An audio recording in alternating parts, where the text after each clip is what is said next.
17 juillet. Je vais prendre le temps de faire un petit survol du terrain. Où est-ce qu'on en était rendu? Je vais pouvoir faire des comparatifs d'année en année. Donc ici on a chardon bleu, belle croissance, une plante facile, millifère, et des abeilles, des bourdons, super riche.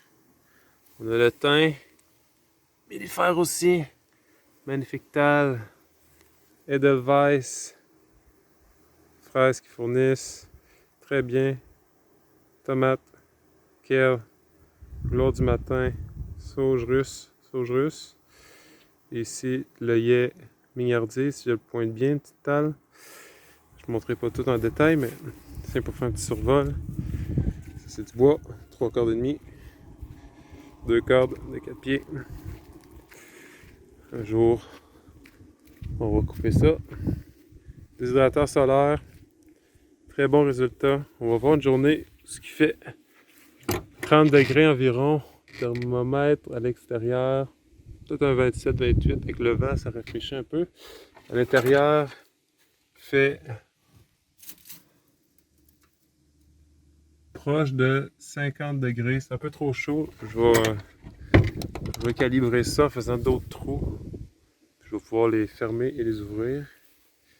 Ici, on a le jardin de l'abri tempo, magnifique clématite, les tomates déterminées, les pois King Tut, notre consommation personnelle, Codonopsis Dangshan et Codonopsis ici aussi grimpant.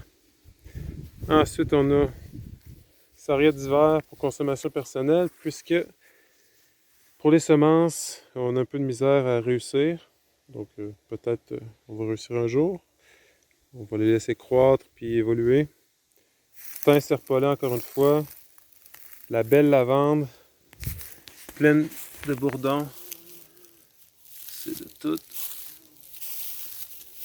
beauté. Carottes. Achille Colorado Mix, pois King Tut. Ici on a le jardin du chêne, en l'honneur de ce magnifique chêne. Donc on a, pas je tombe, tabac Periquet, laitue Buttercrunch, qui commence à monter en graines, 17 juillet. Carottes, muscade et nantaise. Pavot Amazing Grey. Ensuite on a une planche de haricots en mélange pour les photos. Echinacée augustifolia, Prairie Smoke, Benoît à 3 fleurs et une nouvelle planche de menthe des montagnes qui l'an prochain vont être des monstres.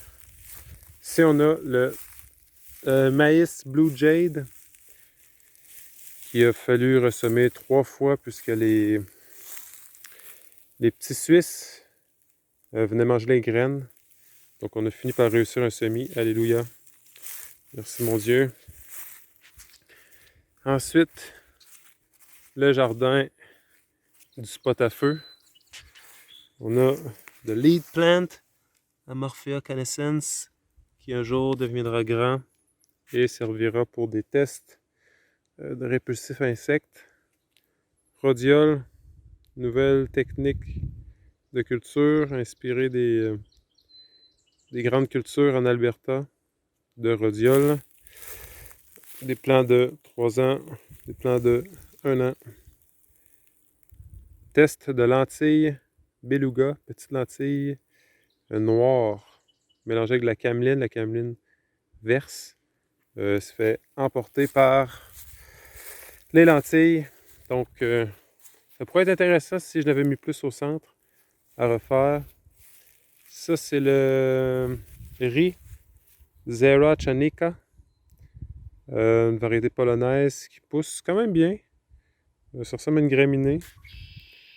C'est pas mal. On va voir si il arrive à maturité. On va faire une autre vidéo. Donc, suite du vidéo 1. Ici, on a la petite parcelle enclos.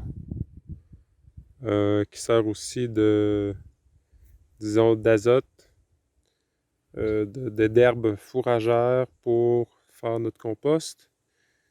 C'est vraiment excellent, on fauche, on tond, puis on mélange ça avec la matière carbonée et on fait des composts.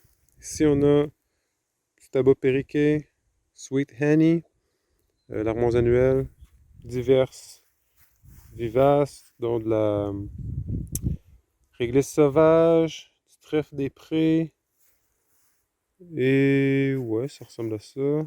Camomille des teinturiers, on a de l'oreille de mouton, camomille des teinturiers, oreille des moutons, ça fait quand même un très beau mix, vraiment magnifique. Ici, le jardin de l'étable, puisque c'est un ancien étable. Ici, on a un mix de tomates pour les photos et manger. Rutabaga nadmorska, un rutabaga vert. 2 tunnels, ça va être pour la consommation et les semences. Tomates, pamplemousse du grand-père, CBD. Ensuite, on a le pavot à opium. Sur le grimpant, on a gloire du matin, ici le carvi. On a mis des sacs pour éviter de perdre les semences. Achillée Colorado Mix. Magnifique. Dalle de béton pour faire une serre. Et notre fameux Chembuster.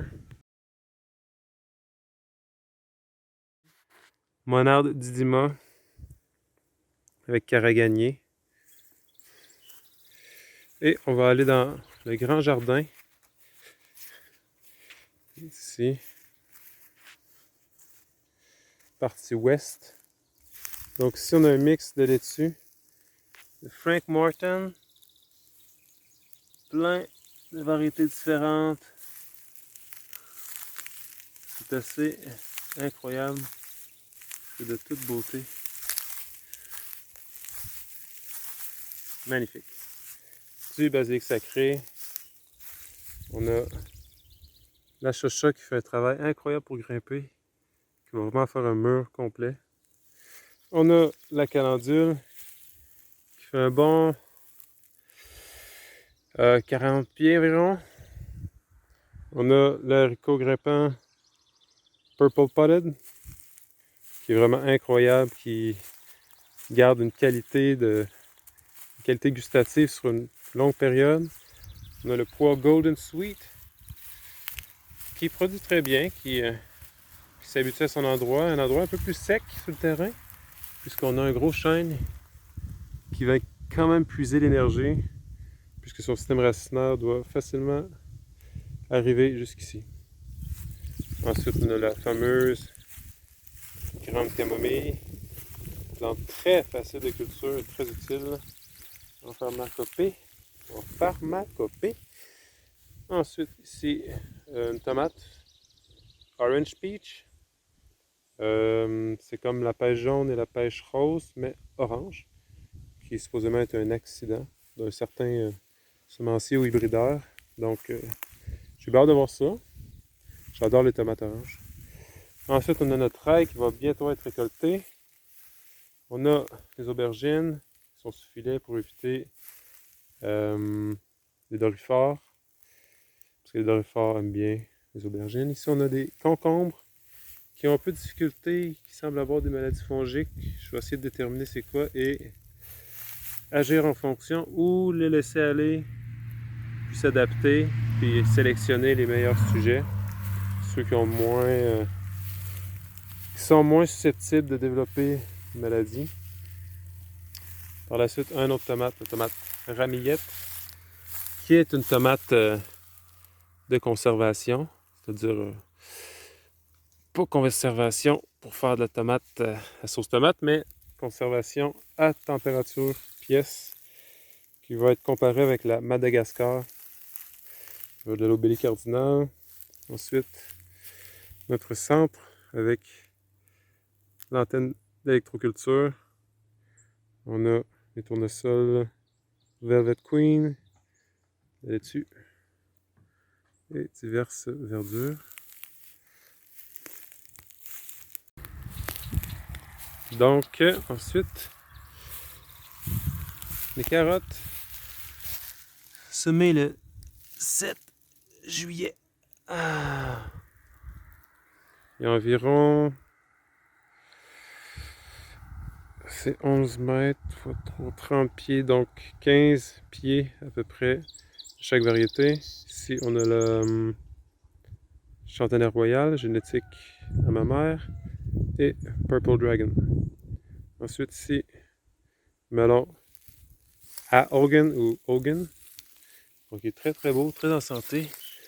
Des semences de Solana Seeds, qui comportent bien. Ici, on a le piment.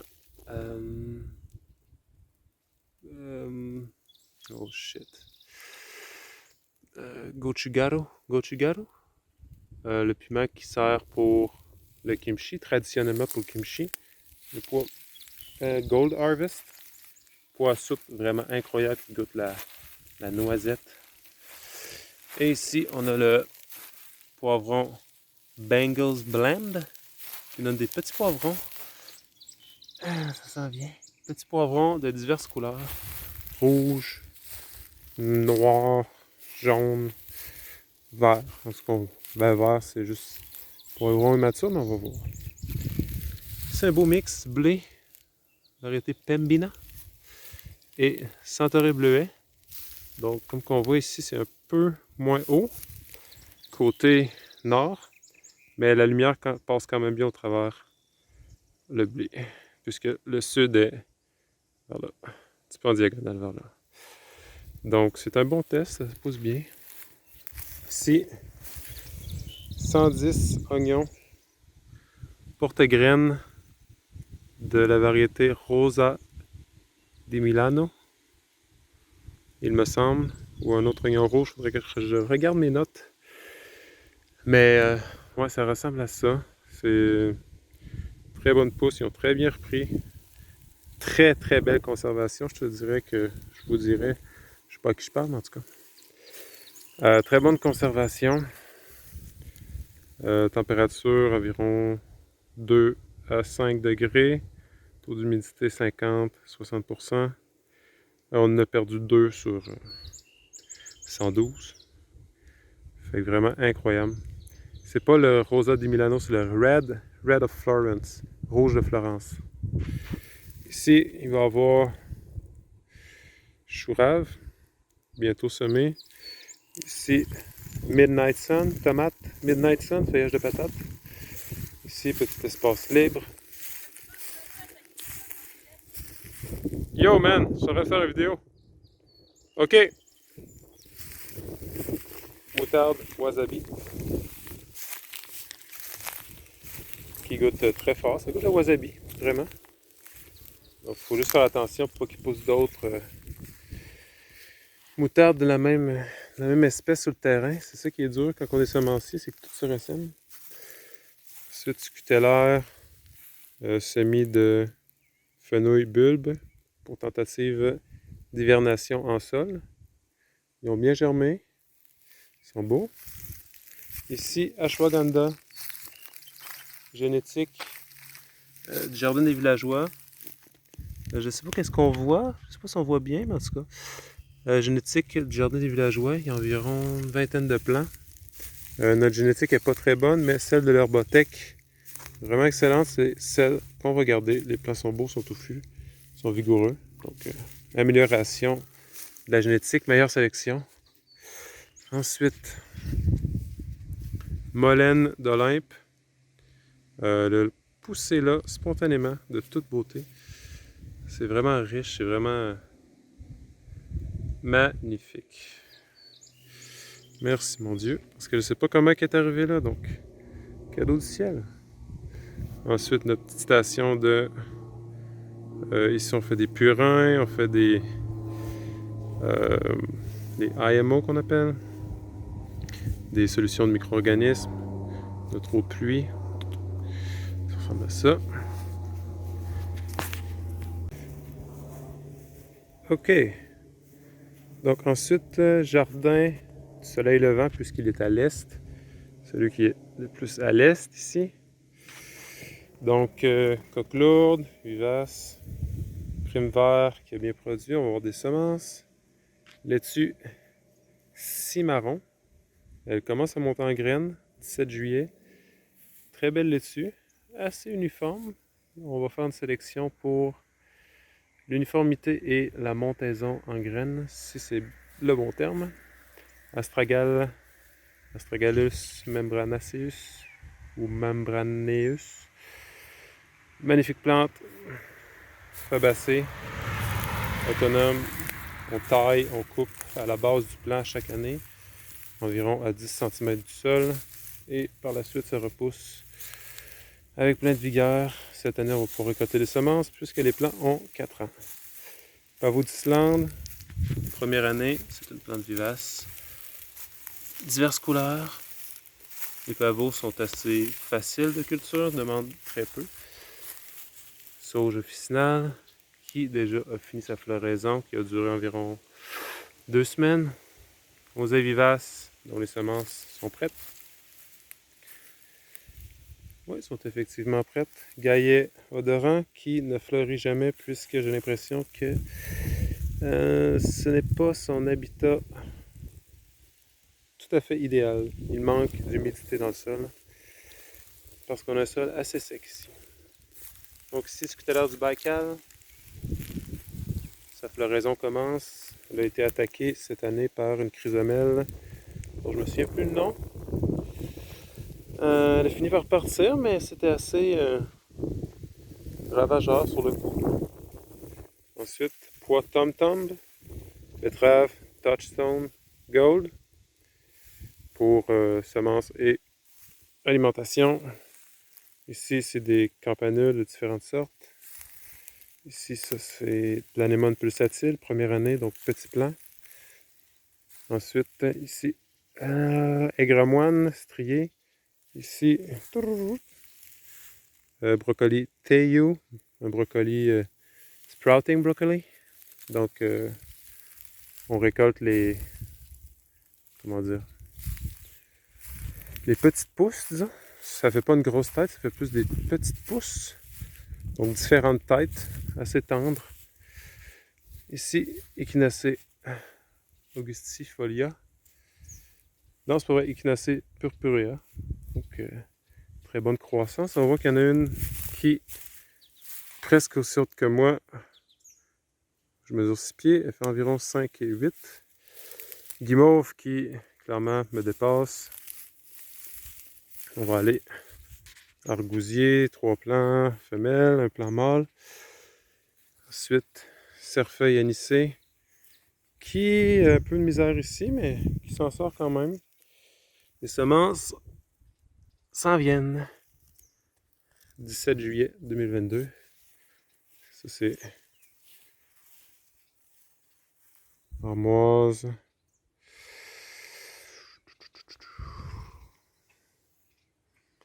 L'absinthe, c'est l'absinthe. Une sorte d'armoise. Ensuite, d'autres cerfeuils qui se plaît vraiment mieux dans un milieu plus ombragé, qui garde plus un sol humide. Donc, ici, on voit qu'il est bien. Verveine veloutée. Quelques plants, quinzaine de plants. Ensuite, la menthe chocolat, qu'on aura peut-être la chance de récolter des semences. C'est vraiment variable, ça dépend de la saison.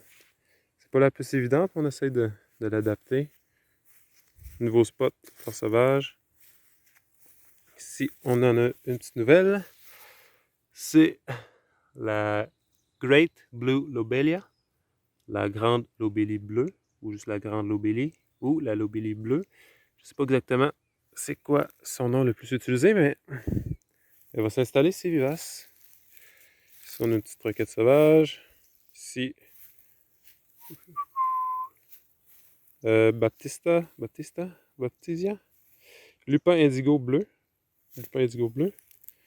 Et acté noir qui a de la difficulté un peu, mais qui va finir par s'installer en développant un bon système racinaire. Ici, on a scrofula, première année, scrofula noueuse, qui va finir par donner des bons résultats aussi. Ici, racemosa. Inulaire racemosa. Pas la grandonnée, mais c'est une autre. Donc, elle, je me souviens plus le nom. Des pommiers bien chargés, ça donne des pommes qui sont souvent piquées, mais elles sont tout de même bonnes pour faire des jus ou de la compote ou peu importe. Et ça rime. Ok. Donc, jardin des poules. J'en oublie, mais en tout cas, c'est pas grave. Schisandra, la BO5 saveur. Camomille allemande. Haricot. Butterscotch Calypso, grimpant, qui donne des bines incroyables, qui facilement double de volume lors de la cuisson. Ici, on a le panais, semences de panais. Donc, tout simplement au printemps, je les ai déterrés. J'ai fait une sélection et j'ai replanté les plus beaux. Et ils montent en graines, c'est rempli de mouches. C'est principalement pollinisé par des sortes de petites mouches. C'est pas les abeilles qui viennent là-dedans, c'est les mouches. Beaucoup de coccinelles aussi. Je vois pas vraiment de pucerons. Il y a des sortes de guêpes. Diverses populations de petits insectes. Ensuite, installation de chicorée. Je pense que c'est Whitlouf. Dans l'intérêt d'en faire des endives. Donc, des chicorées de forçage pour l'hiver. Qui pourraient faire un bon remplacement de verdure. Ça ferait une verdure hivernale, donc c'est intéressant. Les oignons. 400 oignons. Parma Gold, ça c'est notre génétique. Notre génétique, c'est pas notre génétique, mais c'est notre lignée. Donc, deuxième génération. Ensuite, première année de Nepitella. Première année de Marube. Marube qui va être destinée à la médecine, semences et à la confection de bière. C'était anciennement utilisé pour la confection de bière et je vais l'utiliser pour la confection de bière, vu son amertume intéressante. Chervie, qui commence à fleurir. Magnifique. On n'en a jamais mangé, mais il faudrait s'y mettre. Prunier. Donc, toutes les prunes ont été piquées et ont tombé au sol. Malheureusement, mais c'est la vie. Ici, calendula 26. Ici, il y avait un feu, un spot à feu anciennement, donc très... il y a encore beaucoup de cendres, donc c'est un spot probablement très alcalin, en tout cas. Le pH pas optimal, donc ça pousse moins, on le voit là. Ici, Mortel abracté. Ça commence. Ils ont un peu de misère, mais ils vont y arriver. Ensuite, on va faire un petit wrap-up. German Jimmy. Poivron. Je m'en souviens plus. Ici, on a... Oh mon Dieu. Je m'en souviens plus. C'est peut-être échalote de Sainte-Anne. Ou échalote Valovan. Échalote Valovan. Ensuite, diverses petites plantes test. Stevia, un plant de tomate, romarin. Papalo. Un test de papalo. Des laitues. Red Iceberg. Qui sont vraiment incroyablement belles et bonnes. Aubergines Camo. K-A-M-O. Qui sont... Ils ont du mordant, disons. Dans le sens qu'il y a des petits pics en dessous des feuilles. Puis, je dirais que c'est pas la variété la plus facile à récolter. Présentement, ils font environ 2 pieds. Ils poussent très très bien. Géotextile, filet.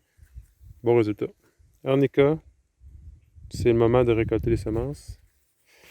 Tomate velours vert. Suggestion de Jean Gagné. 3 plants, c'est test. C'est en test. Concombre de la Jamaïque. En test aussi. Croissance plutôt lente. Ensuite, qu'est-ce qu'on a ici? Semences de betterave. La betterave Chioggia. que beaucoup de gens connaissent, qui, lorsque tu la coupes, c'est des cercles qui s'alternent, qui se suivent, cercle blanc, cercle mauve, blanc, mauve, c'est magnifique. Ici, céleri rave commence à monter en graines. On n'a pas beaucoup de sujets. On va probablement garder les semences pareilles. On va essayer de s'en sortir avec ce qu'on a. Navet. Les semences de navet Petrovski. Si je le prononce bien, Petrovski. Les semences commencent à être prêtes. On voit qu'elles sont bien cassantes. Donc, la récolte va commencer, je répète, 17 juillet 2022. Tomates Madagascar, une dizaine de plants, merci à Marité. Du jardin à la baie. Donc, monsieur, c'est quoi le nom de son projet? Je pense que c'est le Greb qui nous a fourni des semences. Merci à Marité.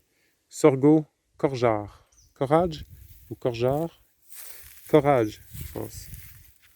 Donc, c'est la première fois qu'on fait du sorgho. Ça commence à sortir. J'ai bien hâte de voir s'ils vont se rendre. C'est un test présentement. Petite population. Fille d'Inde, Cracker Jack. Ici, on a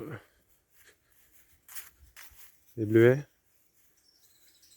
qui fournissent une bonne alimentation. On en a pour l'hiver. Facilement une quinzaine de sacs. La récolte a commencé il y a 2 jours environ. Cassis. La récolte est là, les fruits sont là. Ça goûte surette, c'est bon. Très riche. Ensuite, ici, on a des courges. Courges de Siam. Je les ai pas couvertes. Il faut qu'elles s'habituent un petit peu à la misère. C'est supposé être fait fort. Ben, ils vont nous montrer ça. Lupin Russell. Poireau Telsing, je pense. Un poireau vivace. Donc un croisement de 2 poireaux. Les poireaux peuvent facilement être vivaces et tolérer un hiver à l'extérieur, même plusieurs hivers. Donc tu les laisses au sol, passe l'hiver, deuxième année fleurissent, troisième année fleurissent, et ainsi de suite. Oignons égyptiens, il va falloir les diviser l'an prochain parce que là, ils ont mauvaise mine, ils sont trop serrés. Ils continuent tout de même à produire des beaux petits bulbés qu'on va distribuer bientôt, environ 2 semaines. Installation de l'Asclépiade tubéreuse, qui récemment j'ai appris qu'elle était médicinale. Mon optique était plutôt installation pour l'ornement et attirer les monarques. Pimbina, Lead Plant, Amorphea canescens. Ici on a de la menthe du Canada pour notre consommation et peut-être l'an prochain des semences. Ici on a des monstres. Rudbeckia Lassigné qui me dépasse facilement d'un pied.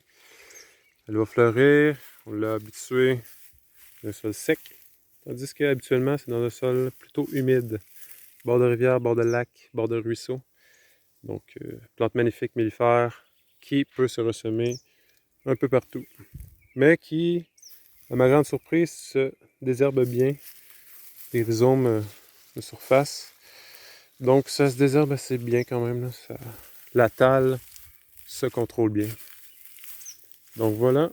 Ici, on a la verveine officinale qui a une mine un peu...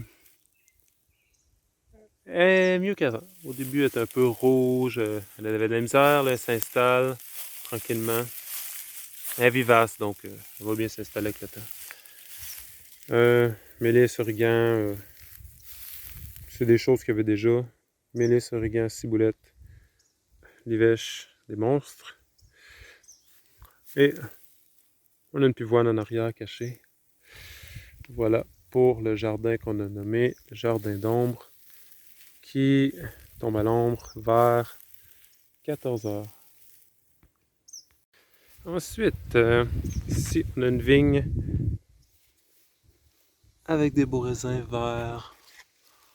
On traite pas, on laisse aller, puis advienne que pourra. Il y en a plein de raisins. Écoutez, écoutez, des raisins, des raisins, des raisins. Il y en a des raisins il y en a partout. C'est bon, des raisins. C'est des raisins de table assez... sont verts, sont punchés, sont surettes. J'aime bien ça quand c'est surette. Ensuite, groseille, c'est vraiment un aménagement improvisé avec ce qui me restait. Groseille, gadelle, menthe des montagnes qui ressort à la base, qui fait vraiment un beau résultat qui commence à être en fleurs. Donc, je trouve que c'est un bel assemblage. Il manque un peu d'air. Donc, il y a du fongique qui ressort de temps en temps, mais on ne traite pas, il s'habitue. La nature est forte. Alors, il reste juste un petit jardin à voir. On a plein de petits jardins. On va manger un petit cassis 100%. 2 petits cassis, ça va être 3 petits cassis. Donc, ici, l'installation de la réglisse. On commence avec 5 plants, on va voir comment elle s'habitue. On voit qu'elle jaunit un peu, elle va avoir chaud. Ou on va voir. C'est vraiment un test. Le poids Beauregard, distribué par Row 7 Seeds. Donc on va voir comment ça se comporte. Beaucoup de pois, des bons pois mange-tout. Son objectif était de développer un pois mauve, un pois mange-tout. Il est vraiment délicieux. Les plants sont compacts. On dirait qu'il manque de vigueur. Il y en a certains qui s'assèchent comme ça. Donc ces plants-là, je vais les enlever, je vais les arracher, puis je vais garder ceux qui sont plus robustes et je vais essayer de l'acclimater et l'adapter à notre sol, à notre biotope, on pourrait dire. Ensuite, haricot candy, qui, à ma grande surprise, est grimpant. Je croyais que c'était un nain, mais il est grimpant. Donc, système D. D pour débrouillardise. Treillis métallique, disposant en V. Et les haricots grimpent, tout simplement. Ici, on a un liste du Canada. Dans un sol sec encore. Je le paille. Ça l'aide beaucoup. Donc, je suis content, il produit bien. Ça fait que c'est sa 4e année. Ensuite, on a les pois Beauregard. Peu importe. BeauregardE. Qui sont en arrière. Je vais vraiment sélectionner les plus beaux. Ensuite, la fameuse Isopadanis vivace. Qui a un parfum. C'est pas son parfum, c'est son goût. Tout de même un parfum très intéressant. Ah ouais, ça goûte, ça sent la réglisse. Très bon.